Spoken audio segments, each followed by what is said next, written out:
ఓం శ్రీ భీమేశ్వరాయ నమః. ఓం శ్రీ మాణిక్యాంబికాయే నమః. హర హర మహాదేవ.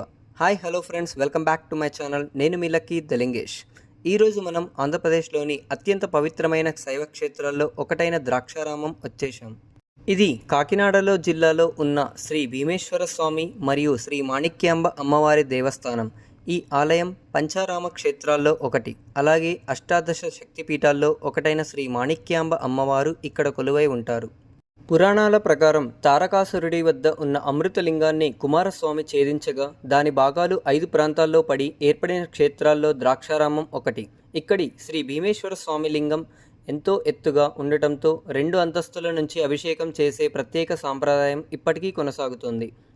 అద్వైత వేదాంతాన్ని ప్రపంచానికి విస్తృతంగా ప్రచారం చేసి హిందూ ధర్మ పునరుజ్జీవనానికి గొప్ప సేవ చేసిన శ్రీ ఆదిశంకరాచార్యుల విగ్రహం ఇక్కడ ఉండటం మరో విశేషం. ఇక్కడికి వచ్చే భక్తుల కోసం ప్రతిరోజు మధ్యాహ్నం అన్నదానం కూడా నిర్వహిస్తారు. ప్రశాంతమైన వాతావరణం, అద్భుతమైన శిల్పకళ, వేల సంవత్సరాల నాటి చరిత్ర ఇవన్నీ కలిపి ద్రాక్షారామం ప్రతి భక్తుడు జీవితంలో ఒక్కసారైనా దర్శించాల్సిన దివ్యక్షేత్రంగా నిలబెడుతున్నాయి.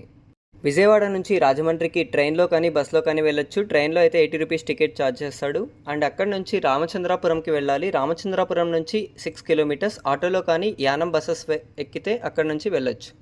ఇలాంటి travel blogs, temple history videos మీకు నచ్చితే మా ఛానల్కు సబ్స్క్రైబ్ చేయండి. వీడియోకు లైక్, షేర్, సబ్స్క్రైబ్ చేయడం మర్చిపోవద్దు. Thank you friends, bye.